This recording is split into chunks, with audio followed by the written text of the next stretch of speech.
Muchos de vosotros que ya tenéis un perro seguramente habéis oído hablar de que el perro tiene la capacidad de detectar el cáncer en las personas.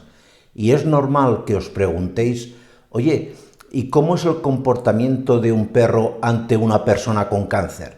Porque claro, os interesa saber, caso de que alguna persona de vuestro entorno directo o incluso vosotros mismos llegaseis a padecer esta enfermedad, ¿cuál sería la reacción de vuestro perro llegado ese caso?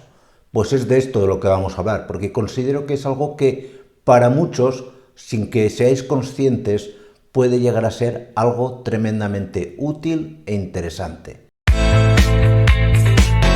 Como me imagino que ya sabéis la gran mayoría, el perro tiene una capacidad olfativa muy superior a la de los humanos.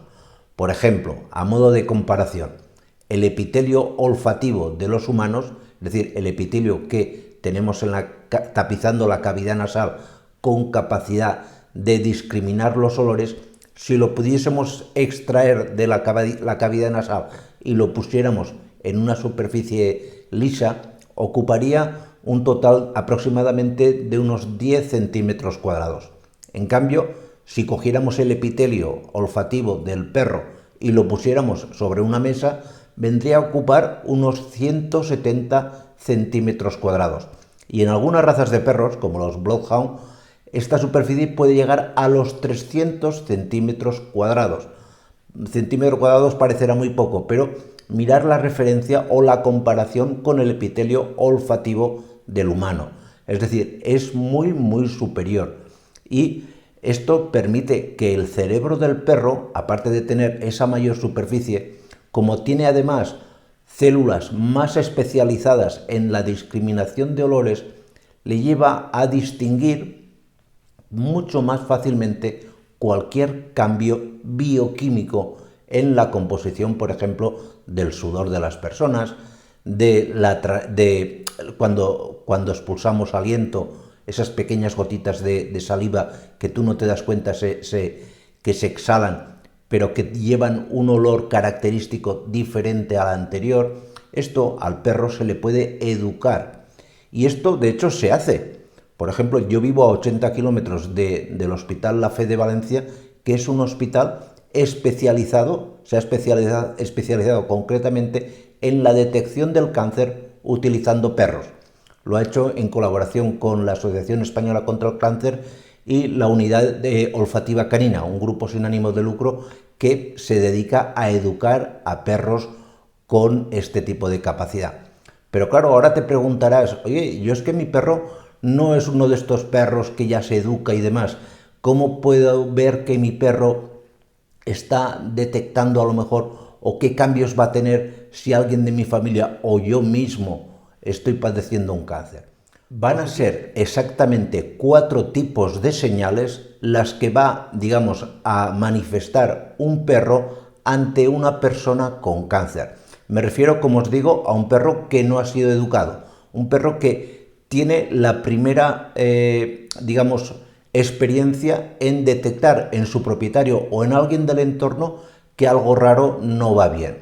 Y estas señales básicamente se ha podido afinar que son casi siempre las mismas. Primero, muchos perros, por ejemplo, directamente patean con las patas anteriores sobre la zona donde hay un cáncer. Y esto es muy característico. Esto se ha visto, por ejemplo, en cánceres de riñón o en cánceres de próstata, en el caso de los hombres, que el perro, la mascota, directamente se pone nervioso y da como pequeños golpes sobre la zona donde ve que hay algo que huele raro, que hay algo que el animal ha detectado, que no sabe lo que es, porque no te sabe decir evidentemente que es un cáncer, pero que se pone muy nervioso y tiene este gesto de patalear.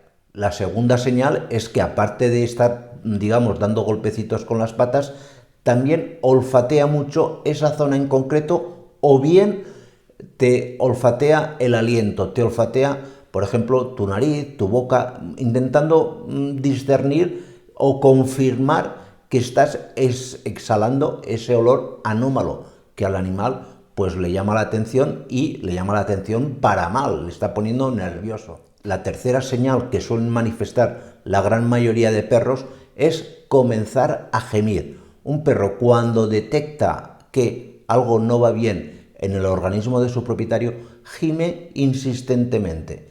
Si esto lo acompañáis con los gestos anteriores, evidentemente os tiene ya que empezar a preocupar. Es decir, es una señal para que vayáis urgentemente a vuestro médico, a vuestro oncólogo o a alguien que os pueda discriminar más exactamente qué tipo de cáncer podéis estar presentando. Y aunque no es lo más frecuente, también se suele ver una cuarta señal, y es que algunos perros, cuando detectan la presencia de un cáncer, lo que hacen es alejarse del propietario. No es lo más habitual, pero es cierto, se ha comprobado que algunos perros, en lugar de estar pataleando, olfateando y preocupándose por el dueño, digamos que se asustan, no entienden nada y les provoca este olor, les provoca un estrés, una ansiedad que van a manifestar alejándose de su propietario. Pues nada más, muchísimas gracias y nos vemos en siguientes vídeos. Cuidaros mucho. Chao.